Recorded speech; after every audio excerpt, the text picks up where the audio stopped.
Welcome back. It's morning, Thursday. I got up 8:20. Let's read about this tank. So to pay all my bills this September, I need $70-80 next week. I need 2 small bills next week. And I got food the next 2-3 weeks. So the next 3 days we will have a heat wave in Denmark, like 80 Celsius, 28 Celsius. So the next 3 days will be very hot. No, we're not reading the M60 now. Do that next. Read this one. So the next few days I just like to read and relax a bit.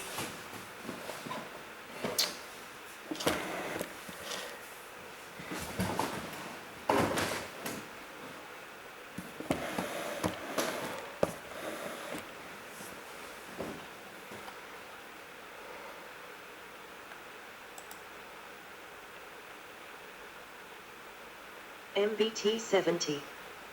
The MBT-70, German, KPZ-70 or KPFPZ-70, was an American West German joint project to develop a new main battle tank during the 1960s. The MBT-70 was developed by the United States and West Germany in the context of the Cold War, intended to counter the new generation of tanks developed by the Soviet Union for the Warsaw Pact. The new tank was to be equipped with a number of advanced features such as newly developed kneeling high-drop pneumatic suspension and housing the entire crew in the large turret, and was armed with a 152mm XM150 gun forward/launcher, which could use both conventional ammunition and the MGM-51 Shillala missile for long-range combat. The program faced significant challenges from the start, including poor communication and coordination between the American and West German teams working on the project. The US Army and the German Bundeswehr had different requirements which were not aligned and were not resolved before the project was too far advanced to be changed. By the late 1960s, the development of the MBT-70 was well over budget, leading West Germany to withdraw from the project in 1969. The United States continued development of the MBT-70, spun off as the XM803, until 1971 when the program was finally cancelled, with funds and technology from the MBT-70 project redirected to the development of the M1 Abrams. West Germany independently developed the Leopard 2 as its new main battle tank. History, edit. Background, edit. The joint German-US main battle tank program was the brainchild of US Secretary of Defense Robert McNamara. After serving in the US Army Air Forces during World War II, McNamara became a whiz kid at Ford Motor Company, where he later rose to become president. McNamara's interest in German engineering had been shown during his tenure as head of Ford. He had shepherded development of the abortive Ford Cardinal, a cancelled project involving the redevelopment for US and other international markets of a compact family car designed by engineers in both the US and Germany. This, it was hoped, would result in a new, competitive product for international markets, with reduced development costs. As Defense Secretary, McNamara began to apply his methods of industrial management to military production. At the time, NATO member states fielded many different weapons systems, and these generally lacked common ammunition, fuel and parts. Few weapons were developed jointly, including tanks. While West Germany used American M48 patterns, it had historically excelled in engineering armored fighting vehicles and was known to be proceeding with plans to design, develop and build its own tanks. McNamara regarded Germany as an increasingly important member of NATO and believed that joint development would yield superior weapons that could also be used by other NATO members, as well as allies outside NATO. In 1961, McNamara approached German Minister of Defense Franz Joseph Strauss about beginning a collaborative main battle tank program. Strauss wrote off McNamara's idea and suggested that the US should buy the Leopard 1. Germany, which was readying production of its indigenous Leopard 1 tank, had little interest in starting another main battle tank project. Strauss did however agree to a common component program. McNamara continued to press for Germany's cooperation in a common tank program, succeeding the next year in brokering a tentative agreement with the Germans. The U.S. Armor Branch had long been pressing the Pentagon to fast-track new main battle tank designs. Consequently, McNamara's 7-year timeline to production was opposed by senior armor officers, who believed an all-new MBT was more urgently needed. Others questioned McNamara's high regard for German engineering, arguing that Germany's collective abilities in tank design and engineering had dwindled and not kept pace with innovations since the end of World War II. Within U.S. armored circles, it was believed that there would be a net technology transfer towards Germany, and there was a common belief that the UK would make a better partner. However, McNamara's choice of Germany was also due to the country's excellent economic position, following its successful post-war rebuilding, the so-called economic miracle. Hence Germany was better positioned to financially commit to a project of this scale. In order to develop a tank that would meet the requirements of both armies, in August 1963, Germany and the United States signed a Memorandum of Understanding that specified certain desired characteristics and organized a joint engineering agency and a joint design team with equal representation from both countries. Despite these measures, conflicts between the differing engineering practices of each country would plague the MBT-70 project throughout its development. Development of the MBT-70, edit. In 1963, General Wellborn G. Dolvin, a former tank commander, was chosen to lead the U.S. team as project manager. 3 contractors, Chrysler Defense, General Motors and a joint venture of Ford and FMC, entered contention to become the contractor on the American side. Dolvin chose GM, anticipating the company would bring more fresh ideas to the table than long-time incumbent tank producer Chrysler. For the Germans, the German Development Corporation was formed as a joint venture of several German firms. For the first phase of development, GM engineers would work alongside German engineers in Augsburg. For this part, Americans would manage Germans. For the second phase, the arrangement would be reversed. Germans would take over management at Graham's factories in Detroit. There were disputes over almost every part of the design: the gun, the engine, and the use of both metric and SAE units in the separately manufactured components of the tank. This last dispute was, by far, the most contentious. The disagreement rose to McNamara and German Defense Minister Kiewer von Hassel, who were also unable to settle on a common measurement system. An agreement was made for both sides to use their own preferred measurements on parts they designed. The Americans conceded that metric be used on all fastening points. This was settled by an agreement to use a common metric standard in all interface connections. The resulting complexity contributed to delays in the development schedule, and an inflated project budget. Another national difference was different methods of projection. In production, Confusion over which projection method was being used could result in fabrication errors such as holes placed in the wrong side. The Americans were taken aback by the Germans' approach to intellectual property. The German firms jealously guarded their trade secrets from the Americans and pushed aggressively for the use of their products in the final product. This cultural confusion stemmed from differences in the procurement system of both countries. In the US, the Pentagon footed the expenses for most research and development. In return, the government kept complete ownership of the product of the research.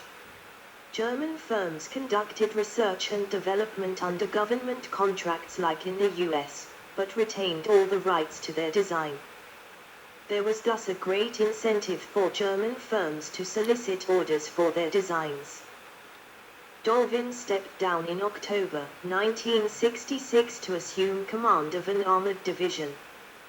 The program was considered to be at least moderately successful when Major General Edwin H. Berber took over the project.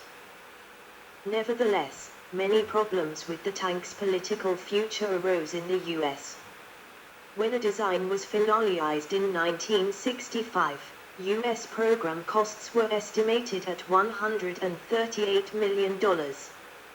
With a production decision looming in 1968, this rose to $303 million. The following year critics came up with a different estimate of more than $500 million by accounting for other additional costs. Programmatic complexity and growing costs contributed to Germany's disillusionment with the joint project. Germany was concerned about the design differences that were emerging between the two teams. Germany regarded the unconventional American engine as unproven and believed the American gun forward/launcher as a design that would add costs and complexity to the design while offering only marginal gains in accuracy at ranges beyond 2,000 meters, while being worse at ordinary ranges. The use of non-metric fasteners, insisted upon by the Americans, was also believed by Germany to have been an unnecessary compromise.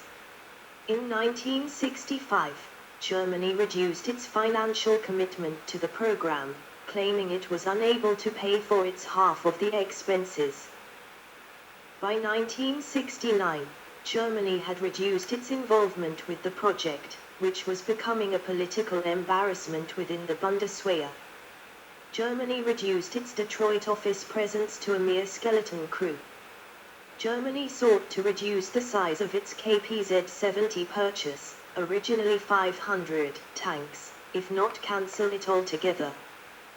Many Americans both inside and outside the project, including General Creighton Abrams, hoped for an amicable end to German involvement in the program. Berber was succeeded by Brigadier General Bernard R. Luchak in mid-1968. Luchak agreed that the German partnership was not working out. Luchak found support from Deputy Secretary David Packard, who brokered an agreement to end the tank partnership in January 1970. Concurrent developments, edit. By 1965 the German Leopard 1 and the US M60 were the newest main battle tanks in their respective countries' service.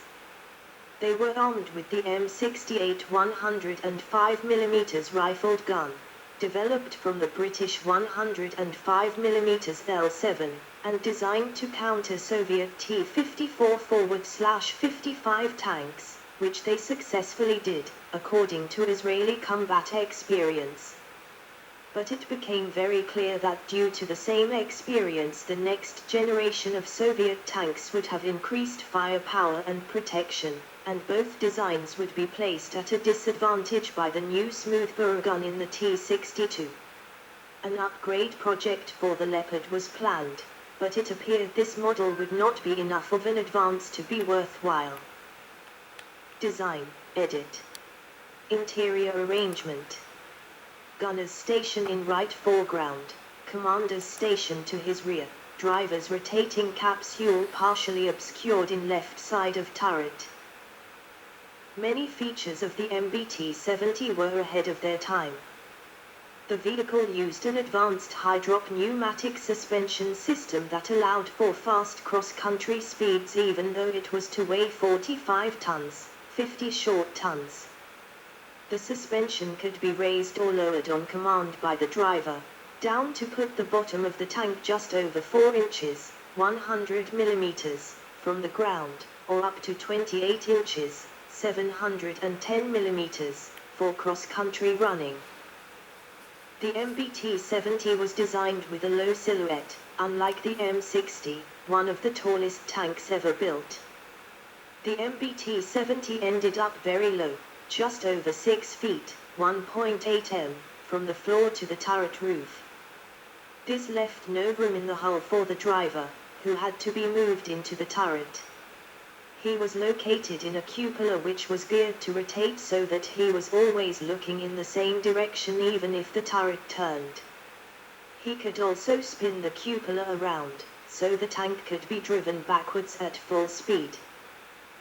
The US version was to mount the newly developed Continental AVCR air-cooled V12 diesel of 1,470 horsepower, 1,100 kilowatts.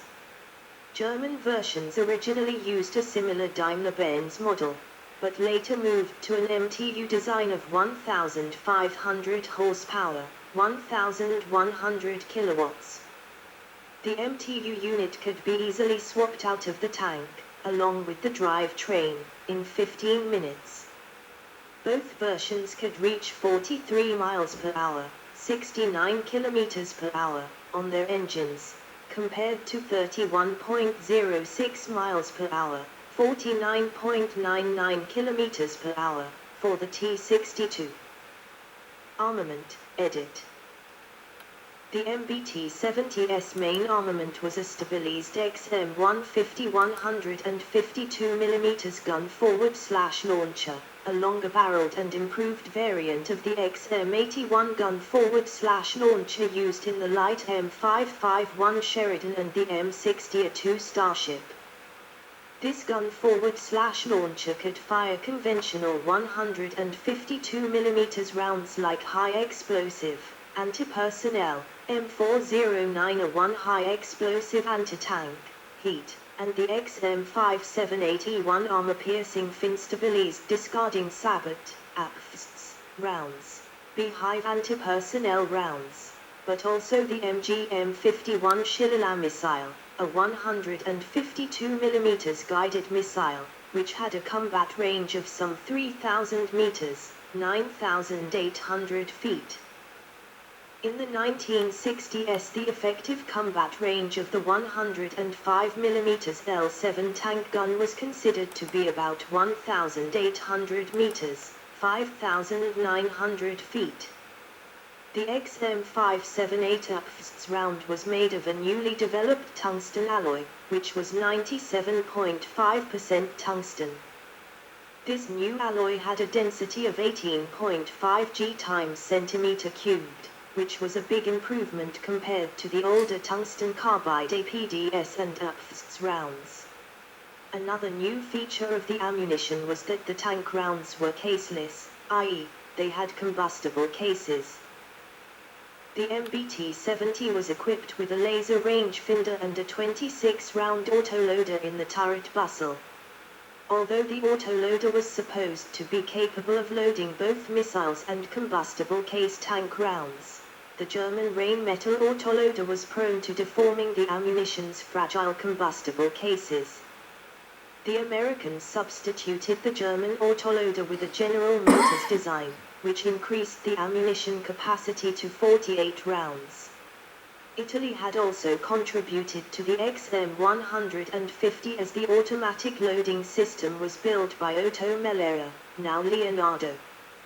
The automatic loading system had a vertical rotating magazine equipped with 16 containers, for 5 types of ammunition, which allowed a firing speed of 12 rounds per minute. 46 152mm rounds could be carried on the models with Rheinmetall autoloaders. The MBT-70 with the GM autoloader could carry 48 rounds, and the XM803 could carry 50 rounds. The MBT-70 with the Rheinmetall loader carried 26 rounds in the autoloader. 20 more rounds were carried in 2 compartments, including 8 rounds stowed on the rear hull bulkhead and 12 behind the driver's capsule. The Germans were planning to use the MBT-70 in combination with the Keiler, a tank equipped with a Rheinmetall 120mm smoothbore gun. Therefore, a suggestion was made to base a version of the Keiler on the MBT-70 chassis. This version was nicknamed Iber, but only a wooden mock-up was made. According to the German plans, the MBT-70 would destroy enemies at long ranges, while the Keiler would have an effective combat range of up to 2,000 meters, 6,600 feet.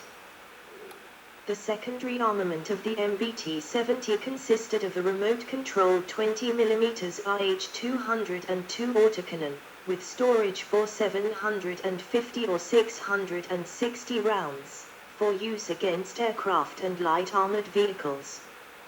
The gun could be retracted into a container behind the driver's rotating cupola for protection as well as to reduce overall height, and was operated remotely by the commander. Furthermore, a 7.62mm was mounted coaxially alongside the main gun for close defense. The US prototypes were fitted with the M73 machine gun, while the German version utilized the MG3 machine gun. The ammunition load of the MBT-70 prototype seen in the Deutsches Panzermuseum consists of 42 tank rounds, 6 Schiller missiles, 660 21-39mm cannon rounds and 2,707.62 51mm NATO machine gun rounds. Protection, edit. The frontal area of both the hull and turret was protected by spaced armor, and provision was made for the installation of a polyethylene radiation shielding to achieve an attenuation ratio of 21 against neutron radiation. The outer layer was made of high-performance armor developed in the United States and incorporated in the mid-1960s in the design of the MBT-70. The frontal arc of the MBT-70 was protected against 105mm APDS ammunition fired from 800 m distance. The high-performance armor contained 9% of nickel and 4% of cobalt and was produced by vacuum arc remelting. It was heat-treated to 500 bhn, like the other types of high-hardness armor, but it was produced from the start in the form of plates 40mm thick. 2 watertight armored transverse bulkheads separated the crew in the center from the multiply rubber fuel tank in the front compartment and the engine compartment in the rear. To save weight, aluminum was used for the engine compartment floor and for access doors on the engine deck. The MBT-70 was protected against electromagnetic pulses and nuclear, biological and chemical weapons as well. The tank's low silhouette, which could be lowered from 2.59 meters, 8 feet 6 in, to only 1.99 meters, 6 feet 6 in, was also a large advantage. Compared to the M60 tank, the MBT-70 had a lower profile. With the high-drop pneumatic suspension lowered, it was also smaller than the Leopard 1, which gave the MBT-70 a better hull-down position.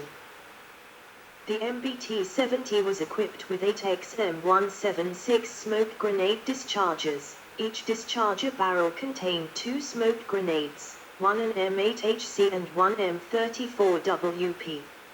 Actuated from the commander's station, these launchers provided close-in protection and concealment for the vehicle. The KPZ-70 was equipped with 16 in 4 rows of 4. Mobility, edit. American variant. The American variant was powered by a Continental Motors AVCR 1100 diesel engine, 1475 bhp, 1100 kilowatts. This was paired to a German Renk electro-hydraulic transmission. The top speed was 77 km per hour, 48 miles per hour, and the range was 645 kilometers, 401 mi. The top reverse speed was the same as its top forward speed. It maintained a higher level of mobility than any tank of its time. It was considerably faster than the M60 and even faster than the Leopard 1 tank, while easily besting Soviet vehicles such as the T-62 and T-64. It also could accelerate 3 times faster than the M60. In cross-country performance, the high-power engine and high-drop pneumatic suspension allowed it to travel almost 3 times as fast as the M60 without causing problems for the crew. In 1969, the American team decided to eventually replace the diesel engine with an Afcolicoming AGT 1500 gas turbine engine on the production model. West German variant. The Daimler-Benz /MTU MB-873 KA500 4-stroke diesel engine on the German variant was heavier and larger than the American Continental Motors engine. The choice of this engine required some changes to the chassis. The engine was paired with a Renk HSWL354 /2 hydraulically operated gearbox with 4 gears and 2 reverse. The top speed was 72 kilometers, 45 mi, and the range was 580 kilometers, 360 mi. Testing, edit. A prototype series started in 1965, with 2 mild steel hull and 6 complete hulls of both the US and German versions, for a total of 14 hulls. The lower hull and drivetrain were tested in 1966, and full trials began in 1968. The tank proved to have better mobility than the M60. It was considerably faster, both in all-out speed and, more importantly, with about 3 times the acceleration. All of this led to a reduction in the time the tank was exposed to fire. In testing, it was 1/3 less likely to be seen while maneuvering than the M60, and it could run a 10 km, 6.2 mi, obstacle course in 30% less time. A year behind schedule, the US and Germany debuted their MBT-70s publicly in October 1967. An American prototype was displayed outside the Association of the United States Army in Washington. The German demonstration in Augsburg ended prematurely. Smoke poured out of the tank after the turret's hydraulics malfunctioned. Observers were nonetheless impressed, and German officials said the tank was on track to replace all M48 patterns of the Bundeswehr by 1972. Problems, edit. An unanticipated problem was that the drivers complained of disorientation when the turret was rotated, contrary to the predictions of the designers, who felt the location of the cupola near the center of rotation would eliminate this effect. The German 120mm gun proved excellent, although only firing upthrusts and heat, but the XM150 gun forward/launcher had serious problems. The similar but smaller XM81 gun forward/launcher mounted on the M551 Sheridan proved to be just as troublesome. There were also several problems with the ammunition. The caseless design made conventional tank rounds too vulnerable to water. Wet rounds expanded so they would not fit into the barrel anymore or left hard residues after being fired. The autoloader was capable of handling the Shillala missile without problems, but the combustible cases of the tank rounds could be deformed by it. As is often a problem with caseless ammunition, the ammunition also had a tendency to cook off, or fire prematurely, due to heat build-up in the barrel from previously fired rounds. The attempted solution, to only carry a single round with the balancing missiles, also proved unacceptable. Deployment of the 20mm anti-aircraft cannon also proved difficult, and the weapon itself was overcomplicated and nearly impossible to use effectively. Another problem of the MBT-70 was the increasing weight.